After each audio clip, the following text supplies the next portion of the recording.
दोस्तों, जब ये नीट, जेईई या यूपीएससी या ऐसी कोई भी जब कॉम्पिटिटिव एग्जाम की बात आती है, तब एक बहुत बड़ा रोल आता है पेरेंट्स का, हम पेरेंट्स का। आज मैं खुद एक पेरेंट हूँ। मेरा बेटा पिछले साल नीट के एग्ज़ाम के लिए अप्लाई हुआ था 2022 में और अच्छे स्कोर के साथ अभी उस मेडिकल कॉलेज में एडमिशन ले लिया है। इसलिए मैंने ये पूरा फेज़ से मैं पास हुआ हूँ। कैसी जब कॉम्पिटिटिव एग्जाम जो होती है वो कोई भी हो, मतलब ये जेईई हो या फिर यूपीएससी हो या फिर दूसरी भी कोई एग्जाम हो या नीट हो, वो टाइम पे हम पेरेंट्स लोग का क्या रोल रहता है ये बहुत ही जानना जरूरी है। क्योंकि कई बार क्या होता है कि हम जो हमारे बच्चों के साथ जो एक्सपेक्ट कर रहे हैं और वो जो परफॉर्म कर रहे हैं वो क्या सही तालमेल में है कि नहीं। और मैं कुछ और बताऊं उसके पहले मैं एक क्लियर डिस्क्लेमर कर रहा हूं कि ये जो मैं बात बताने वाला हूं ना, वो एक्चुअली मेरी सोच है। मैं एज ए पेरेंट मैंने अपने बेटे के साथ क्या ट्रीट किया और मेरा दूसरा बेटा जो 10th में है अभी उसके साथ मैं क्या ट्रीट कर रहा हूँ वो मेरी सोच है। कुछ एक्सपीरियंस है मेरे, कुछ मेरे एक्सपेरिमेंट भी है।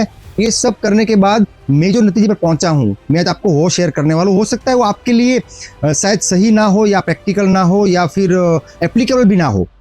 तो जरूरी नहीं है कि आपको वो चीज़ फॉलो करनी है। आप शायद अपनी जगह पे सही और परफेक्टली कर रहे हो, मगर उसमें कुछ 5% भी फायदा हो गया तो ये वीडियो बनाना मेरे लिए वर्थ है।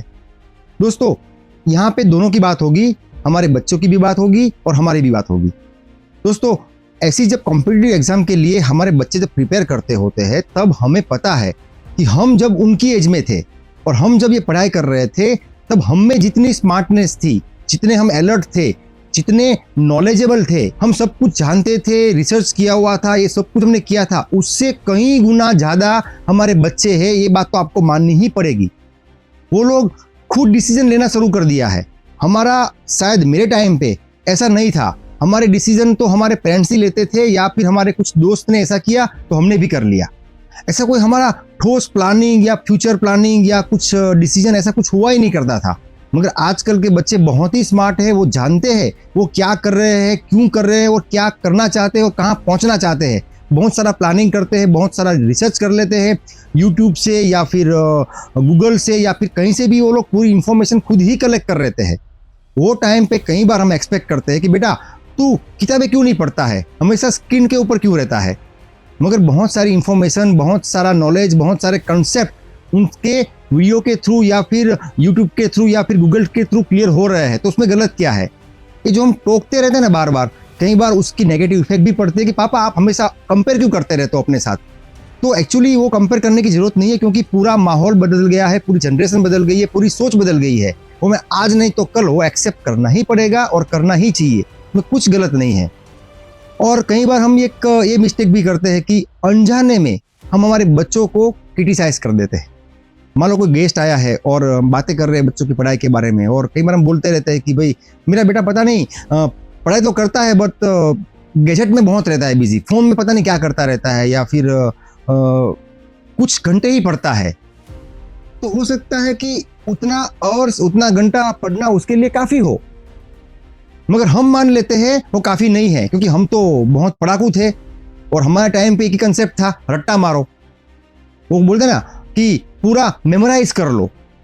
और आजकल के बच्चे वो समझने की ट्राई करते हैं, समझने के लिए अलग अलग अलग सोर्सेज ढूंढते हैं वो लोग। और जब कंपटीशन वाली एग्जाम की तैयारी करते हैं तब उनको बहुत सारी जगह से इंफॉर्मेशन कलेक्ट करनी होती है। वो कई बार उनको गूगल से भी मिलती है। तो उसमें कुछ जरूरी नहीं है कि वो किताब पढ़ के ही पढ़ना चाहिए। कई बार हम लोग बोलते हैं कि हमारे बेटे की राइटिंग बहुत खराब है।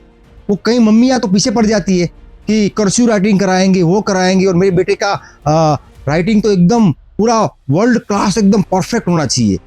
मगर देखा जाए ना तो आजकल लिखने की जरूरत कहाँ पड़ती है, सब कुछ टाइपिंग से ही होता है। तो यदि हैंड राइटिंग अच्छी नहीं है तो उसके पीछे, मतलब बच्चों के पीछे पड़ के, वो छोटे बच्चे हो या बड़े बच्चे हो, उसके पीछे हम पड़ जाते हैं कि भाई तुम हैंड राइटिंग इंप्रूव कर, तो मतलब हम उसके नुस्खे निकाल रहे हैं रादर देन उसके कुछ अच्छे पॉइंट निकालना। तो मैं हमेशा क्या करता था कि यदि मुझे कुछ अपने बेटे के कुछ पॉइंट खराब भी लग रहे हैं और कुछ इंप्रूव करने जैसे भी लग रहे हैं और लगते भी है, कई बार हम एक्सपीरियंस है, तो वो चीज़ हमेशा मैं उससे पर्सनली डिस्कस करता था। उसको मतलब बोलना नहीं है बच्चे को तुम ये कर रहे हो, ये गलत कर रहे हो, ये सही कर रहे हो, बराबर नहीं है ये ना, वो बॉम्बार्डिंग से अच्छा है ना हम उसे डिस्कस करें, बेटा ऐसा क्यों, आप मुझे बता सकते हो। तो कई बार हमारे फंडे हिल जाते हैं कि यार ये तो बहुत ही सही सोच रहा है। तो वो जो होता है ना क्रिटिसिज्म की बात, वो हमेशा हमारे बच्चों की हमें प्राइवेट में रखनी चाहिए, इवन उसकी मम्मी भी साथ में नहीं होनी चाहिए। हम पर्सनल बैठते हैं तब वो डिस्कस करते हैं, और जब भी कुछ भी उसने अचीवमेंट किया है या फिर तारीफ की बात होती है हम पब्लिक में करते हैं। मतलब कोई गेस्ट आया है या कोई फ्रेंड्स आया है तब हम उसके अचीवमेंट की बात करते हैं, सिर्फ अचीवमेंट की बात करते हैं, उसकी वीकनेस की बात नहीं करते। ये चीज़ हमें बहुत ही ध्यान रखनी है। और कई बार हम पेरेंट्स हम टीचर बन जाते हैं, मतलब तुम्हें ये पढ़ना चाहिए, ये नहीं पढ़ना चाहिए, ये चीज़ इस तरीके से पढ़नी चाहिए, ये चीज़ इतने घंटे पढ़नी चाहिए, तुम कितना घंटा पढ़ते हो, वो तो लड़का इतने घंटे पढ़ता है, तुम कम टाइम दे रहे हो पढ़ने के लिए, तुम ज़्यादा मस्ती करते रहते हो। ये एक्चुअली देखा जाए तो हमारा काम ही नहीं है, वो काम टीचर का काम है। एक्चुअली करना क्या चाहिए, हमें हमारे टीचर से बात करनी चाहिए, मतलब हमारे बच्चों के टीचर से बात करनी चाहिए कि मैं मेरे बच्चे में मुझे ये वीक पॉइंट लग रहा है, तो सही में वो वीक पॉइंट है या फिर हो सकता है वही उसका स्ट्रॉन्ग पॉइंट भी हो। तो रेदर देन बीइंग टीचर, हमें टीचर से बात करके हमारे बच्चे में जो भी इंप्रूवमेंट लानी है, क्योंकि एक बात तो तय है, हमारे बच्चे हमसे ज़्यादा हमारे टीचर की बात मानते हैं। ये तो सब बच्चे भी एग्री हो गए और पेरेंट्स भी एग्री हो गए। तो सबसे अच्छा तरीका है, हमें बच्चे को पढ़ाई के बारे में कुछ भी इंफॉर्मेशन देनी है या फिर कुछ भी सजेशन देना है, तो rather than directly go to our kids, we should go to our teachers. उसके थ्रू उसको इन्फॉर्मेशन मिल जाएगी और सही इन्फॉर्मेशन मिलेगी। हमें एक्चुअली पेरेंटिंग का काम करना है। पेरेंटिंग मतलब उसको जो चीज़ चाहिए वो प्रोवाइड करनी है, कंफर्टेबल रखना है, पढ़ने के लिए जो चीज़ चाहिए वो करना चाहिए। और कई बार जो पेरेंटिंग में जो आता है ना, बच्चों को बोलते हैं कि तुम्हारा फ्यूचर तुम्हारे हाथ में है। जब बच्चों को लगने लगता है ना कि मेरा फ्यूचर मेरे पेरेंट्स डिसाइड कर रहे हैं, तब वो सही करने के ज़्यादा डिस्टर्ब होके कुछ उल्टा सीधा करना शुरू कर देते हैं। तो हमेशा हम तो ये डिस्कस करें बेटा कि तुम अच्छा पढ़ाई करो, कम पढ़ाई करो, ज़्यादा पढ़ाई करो, हार्ड वर्क करो, स्मार्ट वर्क करो, जो भी कर रहे हो ना बेटा तुम खुद के लिए कर रहे हो।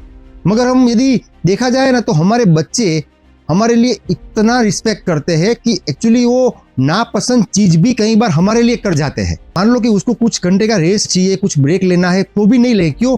पापा क्या सोचेंगे, मम्मी क्या सोचेंगी, इसलिए अच्छा ना लग रहा हो फिर भी वो लोग पढ़ाई करते रहते हैं।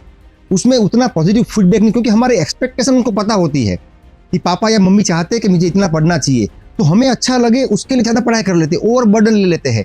और उसमें कई बार बच्चों को स्ट्रेस भी आता है, और यदि अच्छा रिजल्ट ना आया, टेंशन डिप्रेशन वाली बात भी बढ़ने के चांस ज़्यादा रहते हैं, क्योंकि हमारी एक्सपेक्टेशन बहुत हाई है, वो हमने सब जगह पे डिक्लेयर करके रखा हुआ है।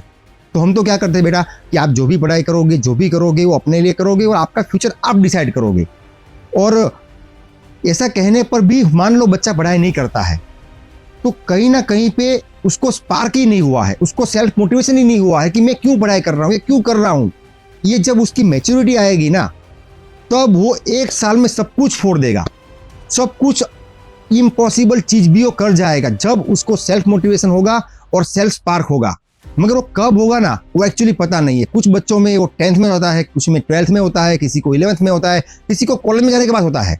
अच्छा स्कोर किया ही नहीं, मतलब अच्छी पढ़ाई पता नहीं की नहीं, अच्छे मार्क्स नहीं आए, मगर जब कॉलेज में एंट्री की तब पूरी दुनिया देखी, अपना फ्यूचर के बाद थोड़ा सीरियस हुआ, थोड़ा सोचा, फिर कॉलेज में इतना अच्छा कर गया, वहाँ पे गोल्ड मेडल ला दिया। अब ऐसा कैसे हुआ? उसका स्पार्क तब हुआ था। अब मेरी खुद की बात करूँ, 10th तक तो मैं कुछ भी पढ़ाई नहीं, पता ही नहीं मैं क्यों पढ़ रहा हूँ, मगर 11th-12th में मुझे मेरे एल्डर ब्रदर से मुझे मोटिवेशन मिल गया। एकदम ज़बरदस्त तरीके से पढ़ाई की मैंने भी 11th-12th में, तो मुझे मेरा भी मेडिकल में एडमिशन हो गया, मैं भी डॉक्टर बन गया। तो वो मेरा स्पार्क हुआ था 11th में। और कुछ पेरेंट्स एक्सपेक्ट करते हैं वो spark 1st, 2nd, 3rd standard में ही हो जाए। अभी 1st स्टैंडर्ड 2nd स्टैंडर्ड की एग्जाम का टेंशन बच्चों से ज़्यादा पेरेंट्स को रहता है। ये भी आपने ऑब्जर्व किया होगा, मेरे बच्चे की एग्जाम है, और 5, 6, 7 स्टैंडर्ड में एग्जाम से क्या फ़र्क पड़ता है।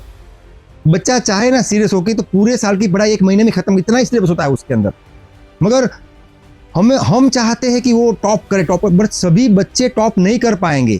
सबके ब्रेन का अलग अलग लेवल होता है, सबका प्रायोरिटी अलग होता है, और जो भी होता है उसके कैपेबिलिटी के अकॉर्डिंगली होता है। उसको जब एक्सेप्ट करना शुरू कर देंगे ना, वो टाइम पे हम भी रिलैक्स होना शुरू कर देंगे और बच्चे भी ज़्यादा रिलैक्स रहेंगे, और जब रिलैक्स रहेंगे तब बेस्ट परफॉर्म कर पाएंगे। तो ये 2-3 चीज़ बातें मैंने बताई, कुछ ज़्यादा हमें लॉजिक नहीं लगाना है, हमें बस ये बात याद रखनी है, हमें हमारे बच्चों के टीचर नहीं बनना है।